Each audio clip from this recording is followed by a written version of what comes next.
una vez estos casos, ¿verdad?, de miocardiopatía dilatada pueden no manifestar muchos síntomas en el inicio de la enfermedad. Entonces, el paciente puede no darse cuenta, ¿verdad? Porque de cierta forma, de acuerdo a la actividad física que haga, ¿verdad?, va tolerando ese inicio de dilatación cardíaca.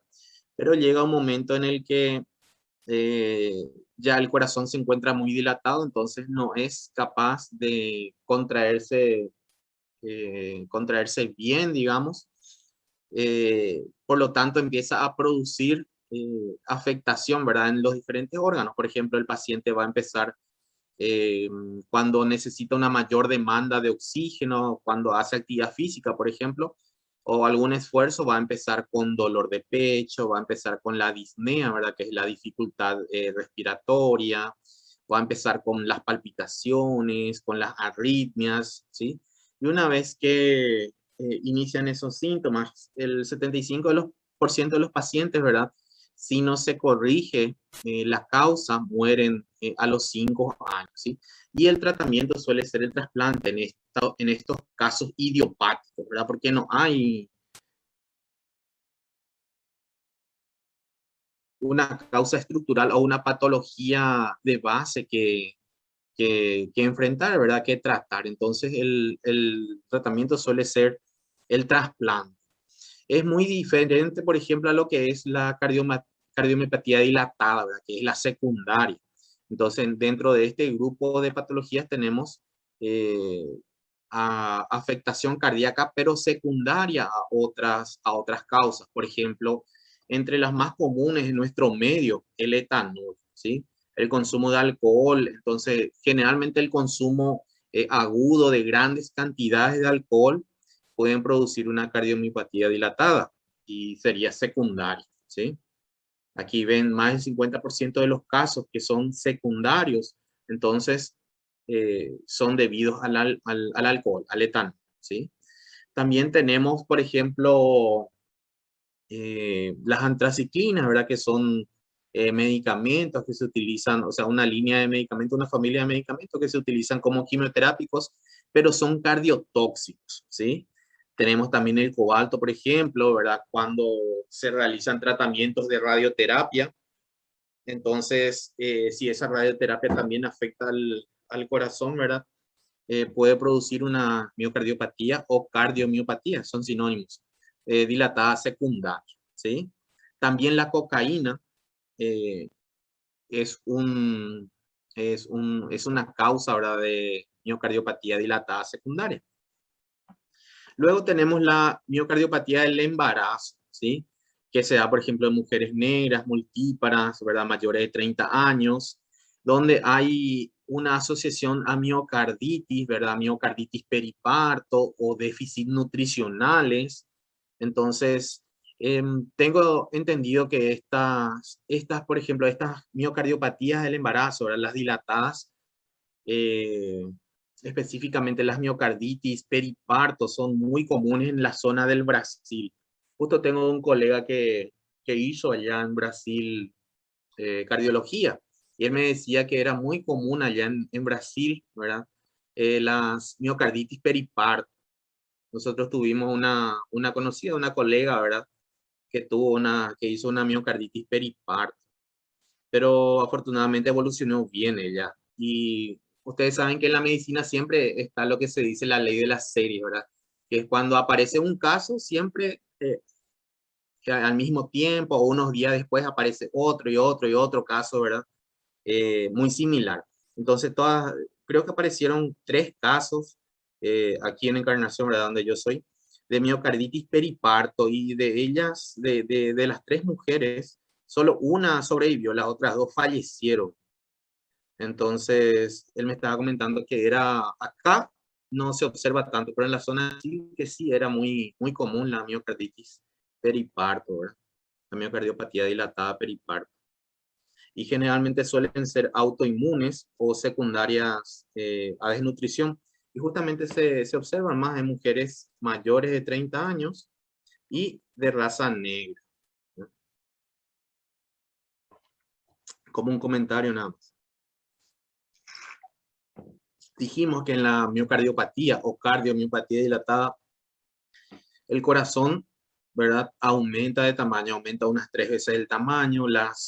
Primero los ventrículos se dilatan, ¿sí? Y luego, consecuentemente, también las aurículas, ¿sí?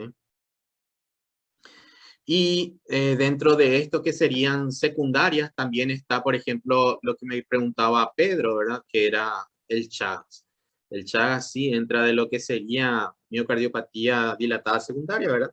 Sería infecciosa por una infección bacteriana, ¿verdad? Y entra aquí la enfermedad de Chagas.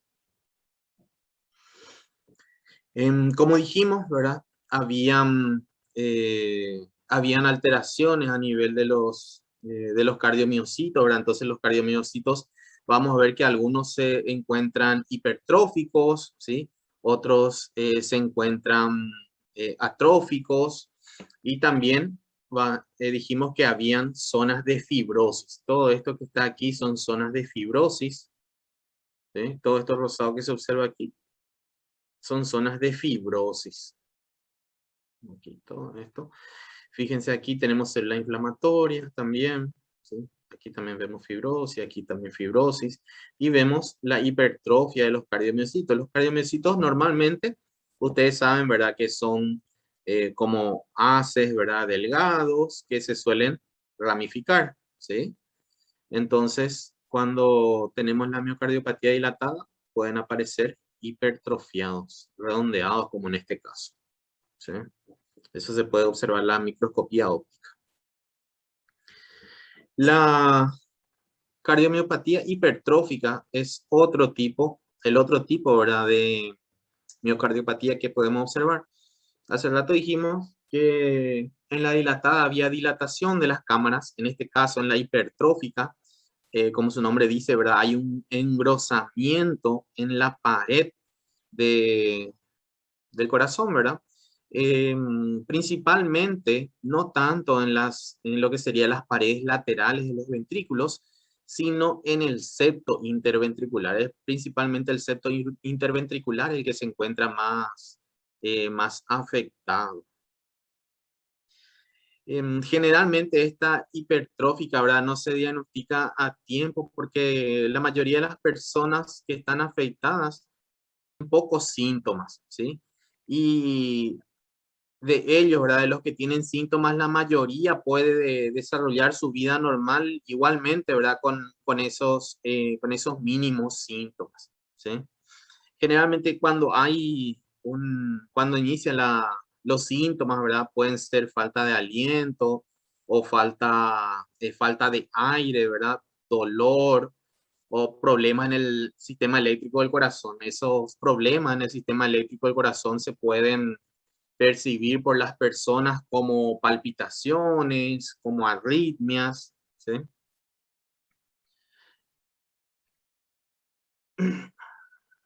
Después, dentro de las causas, ¿verdad? Tenemos que las principales causas de estas miocardiopatías, ¿verdad? Que son las hipertróficas, son las mutaciones genéticas, ¿sí? Existen mutaciones genéticas que son hereditarias. Por ejemplo, si alguien de nosotros tiene un familiar de primer grado, padre, madre, hermano, ¿verdad? Que tenga una miocardiopatía hipertrófica, es casi 50% seguro, ¿verdad? O existe un 50% de probabilidad de que nosotros también, ¿verdad? Vayamos a desarrollar, ¿sí? Entonces, prácticamente que de dos parientes así cercanos de primer grado, uno de cada dos tenga, ¿verdad? O herede la cardiomiopatía hipertrófica.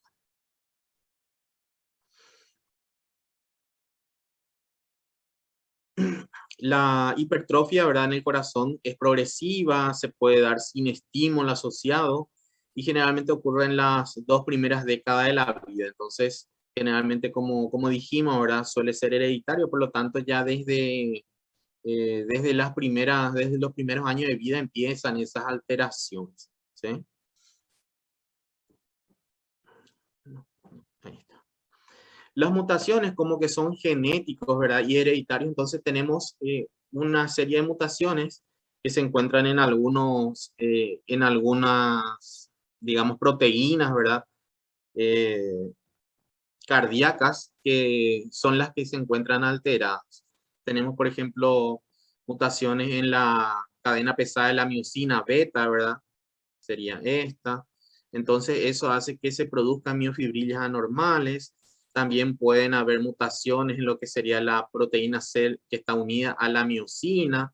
También mutaciones a nivel de la troponina T, ¿sí? Esas tres mutaciones se dan en el 70-80% de los casos. Entonces, en 7 u 8 de cada 10 casos se dan esas mutaciones, ¿sí? Después, nosotros vemos entonces miofibrillas disfuncionales, hay liberación de factores de crecimiento, ¿verdad?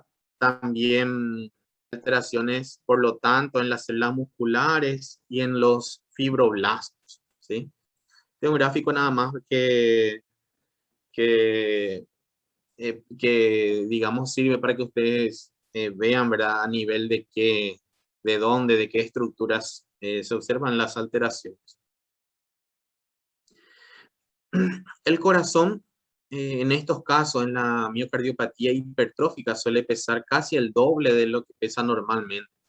Normalmente pesa 300 y en la cardiomopatía hipertrófica ahora puede llegar a pesar 500 gramos. Hay también un aumento del tamaño del corazón. Hay una hipertrofia de la pared ventricular izquierda, más o menos en el 50% de los casos. Pero como les dije, lo más común es que haya una alteración a nivel del septo interventricular, ¿sí?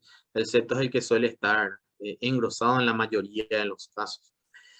Si nosotros observamos a la microscopía óptica, vamos a ver que hay un desarreglo, o sea, digamos, una alteración en la arquitectura de los cardiomiocitos, ¿sí?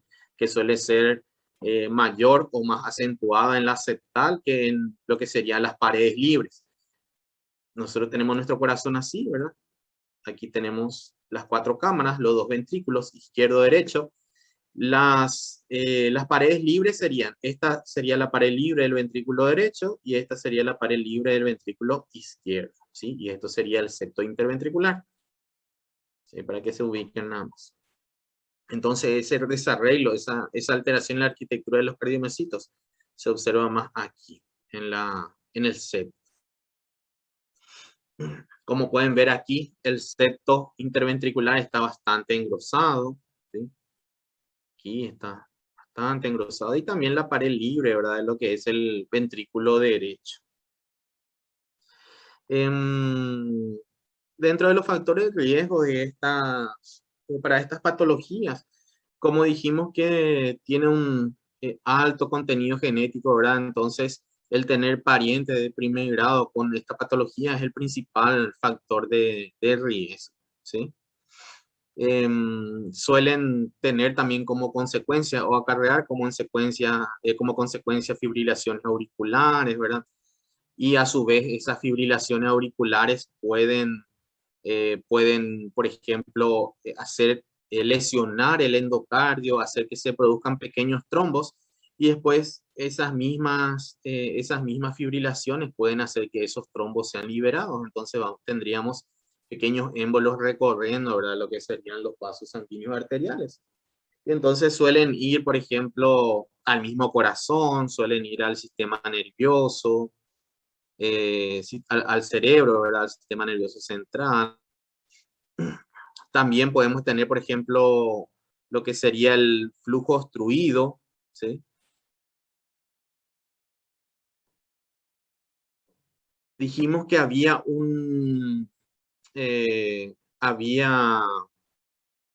una alteración en los cardiomiocitos, ¿verdad? Entonces los cardiomiocitos aparecen desordenados. Aquí, por ejemplo, podemos ver cómo estos cardiomiocitos, ¿verdad? No todos van en el mismo sentido, no todas las fibras van en el mismo sentido. Algunas van horizontales, otras van verticales. Entonces hay cierto desordenamiento aquí, ¿sí? Esa es la manifestación microscópica, ¿verdad? Que más se puede observar a nivel del corazón en la cardiomiopatía hipertrófica.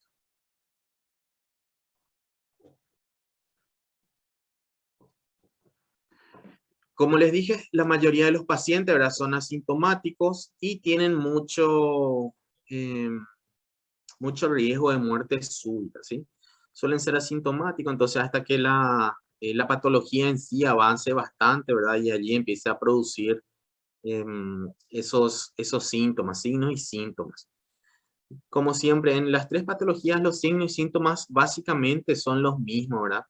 De acuerdo al requerimiento de oxígeno que precise la persona, ¿verdad? Pueden tener dificultad respiratoria, dolor de pecho, palpitaciones, arritmias.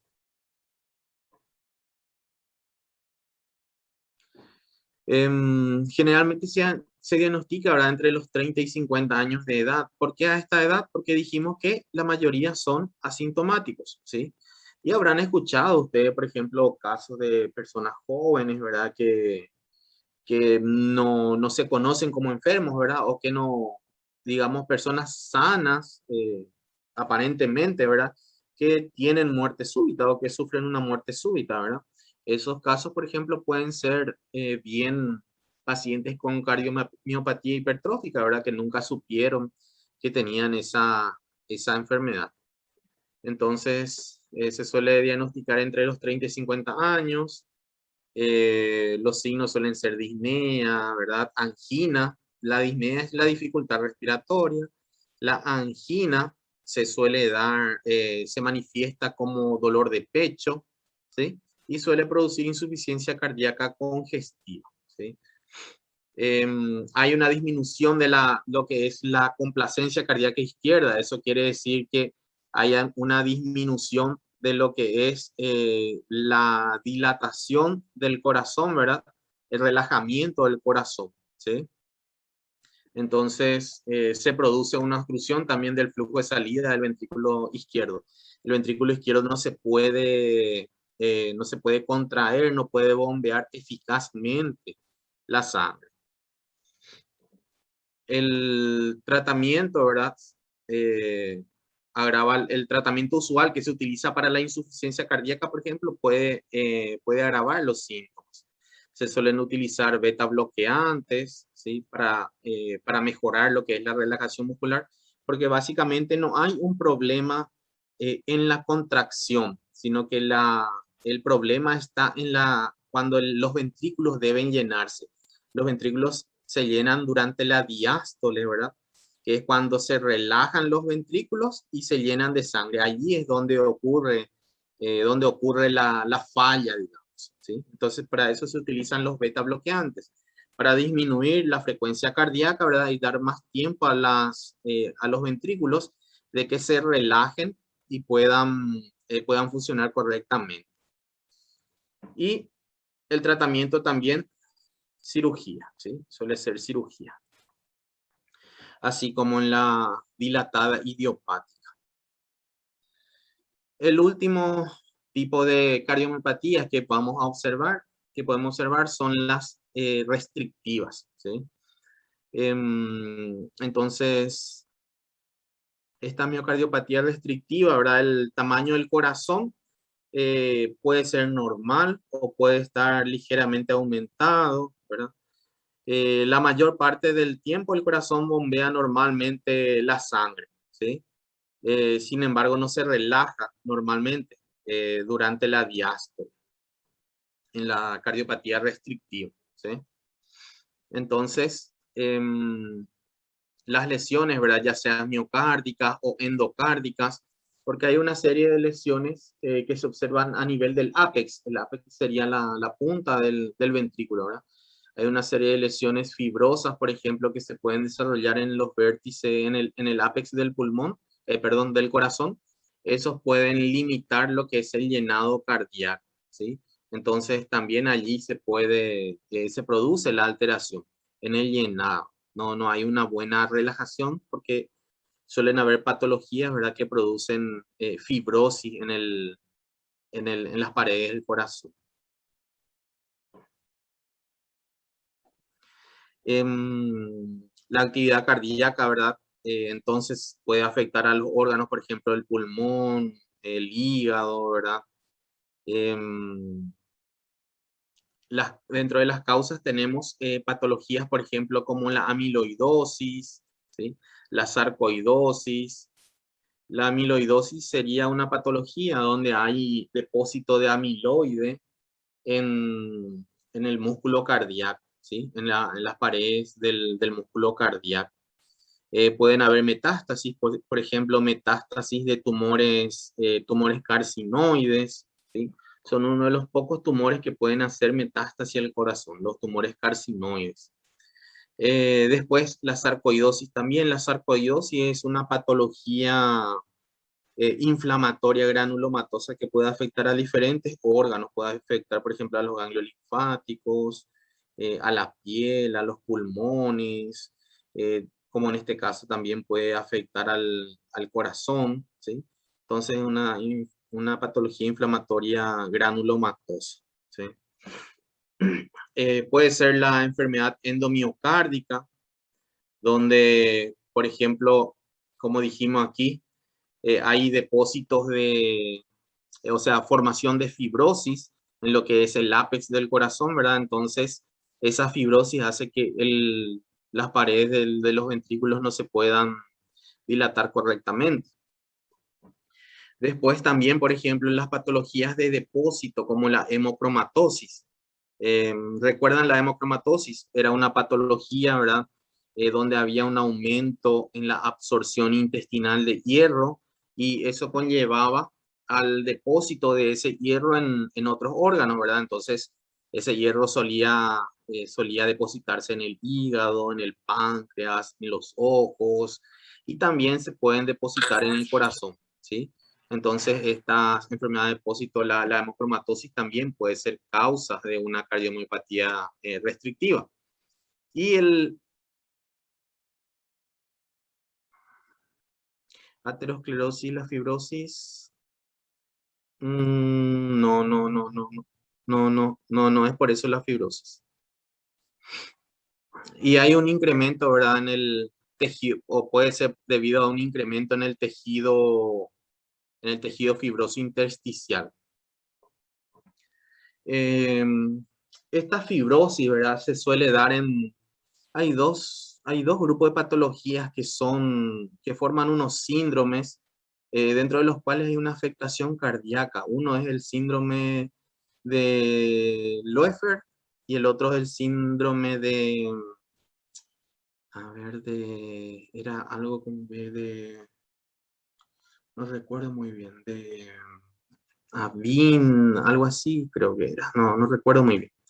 Pero eran dos patologías, ¿verdad? Que formaban un síndrome, o sea, que formaban alteraciones en diversos órganos y uno de ellos era la fibrosis a nivel del ventrículo. Entonces, esas lesiones son las que pueden producir fibrosis, ¿verdad? Y producir una cardiomiopatía restrictiva.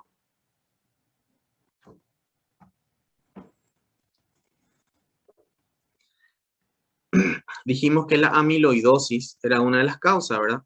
Entonces, puede haber en estos casos, ¿verdad? Cardiomegalia, la consistencia del corazón puede ser firme o puede ser elástica. Y al microscopio óptico lo que nosotros veríamos serían depósitos de amiloides intersticiales o perivasculares o en el endocardio, ¿sí? Como en este caso, ¿verdad? Pero también se pueden, por ejemplo, depositar esos amiloides en otras zonas, ¿verdad? Se pueden, por ejemplo, depositar en las válvulas cardíacas, también en las arterias coronarias, entonces afectan a esas estructuras. Clínicamente producen una insuficiencia cardíaca derecha con edema periférico, ¿sí? ¿Por qué insuficiencia cardíaca derecha? Porque el, el ventrículo derecho, ¿verdad? Es el que tiene, digamos, menor, digamos, menor músculo, menor musculatura. Entonces, siempre que haya una cardiomiopatía restrictiva, se va a ver afectado la porción de corazón, ¿verdad? Que tenga menos músculo para contraerse, ¿sí? Entonces, cuando hay una afectación del ventrículo derecho, vamos a tener como consecuencia edema, ¿verdad? Edema periférico, porque va a haber una alteración en lo que es la circulación derecha del corazón. Entonces, toda la sangre que venga del cuerpo, digamos, toda la sangre que venga por las venas del cuerpo y que vayan al corazón derecho, se van a estar estancando y entonces eso va a producir edema. Un edema ya sea en los miembros o edema en el hígado o edema en las cavidades, por ejemplo, en el peritoneo o también en la cavidad pleural. También se puede ver arritmias por infiltración del sistema de conducción, ¿sí? Y ello puede acarrear una muerte súbita. Puede haber afectación del sistema de conducción, arritmias, ¿verdad? Y la mayor cantidad o sea, la mayor proporción de patologías que causan muerte súbita son las arritmias, ¿sí? Más allá de lo que son los espasmos vasculares, las arritmias son las que, generalmente sí, las arritmias involucran a los ventrículos, ¿sí? Esas son las que causan mayor número de muertes súbitas. En la amiloidosis, entonces, lo que nosotros veríamos sería esto, ¿sí? Todo este depósito de material rosado aquí en el tejido alrededor de las fibras musculares. Entonces, todo este depósito de material rosado, que es el amiloide, lo que va a hacer es restringir la dilatación del corazón y el llenado, ¿sí? Va a haber una alteración entonces en lo que es el llenado cardíaco. Aquí vemos con otra coloración nada más, ¿verdad? Pero vemos toda esta sustancia de amiloide que se encuentra aquí. Todo esto es amiloide. Todo esto que tiene coloración un poquito marrón, anaranjado, es amiloide. Estas serían las fibras musculares. Estas son las fibras musculares. Las enfermedades endomiocárdicas, ¿verdad? Que eran las fibrosis que yo les había dicho, ¿verdad? Son más comunes en niños, ¿verdad? Jóvenes del África, ¿sí? También aquí está, ¿verdad? La endocarditis, que es de Loeffler, que también produce esta fibrosis a nivel del ápex. Entonces, si nosotros tenemos nuestro corazón así, dividimos este en 4 cavidades. Aquí en esta zona, en el endocardio de esta zona, es donde se producen las alteraciones, ¿sí? El endocardio es lo que sería el vértice del corazón. Se suelen observar 3 estadios. El primero suele ser el necrótico, que dura meses. Hay un infiltrado eosinofílico, hay necrosis en las miocárdicas.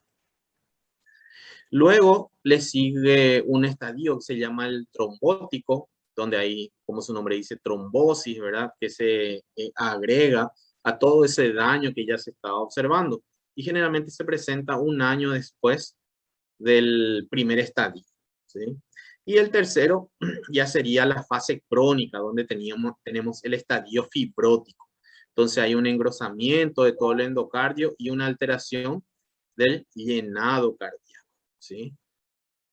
Entonces este ya es el estadio crónico, el último estadio, el necrótico, trombótico y el fibrótico.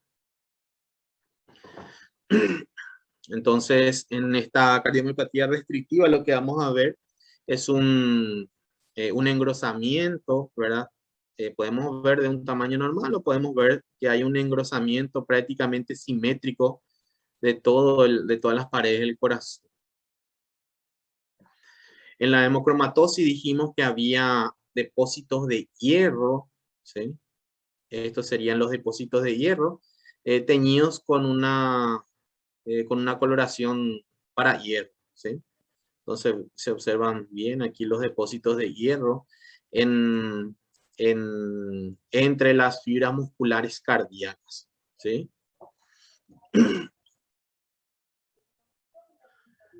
Bueno, ¿tienen alguna consulta, chicos? ¿Alguna pregunta?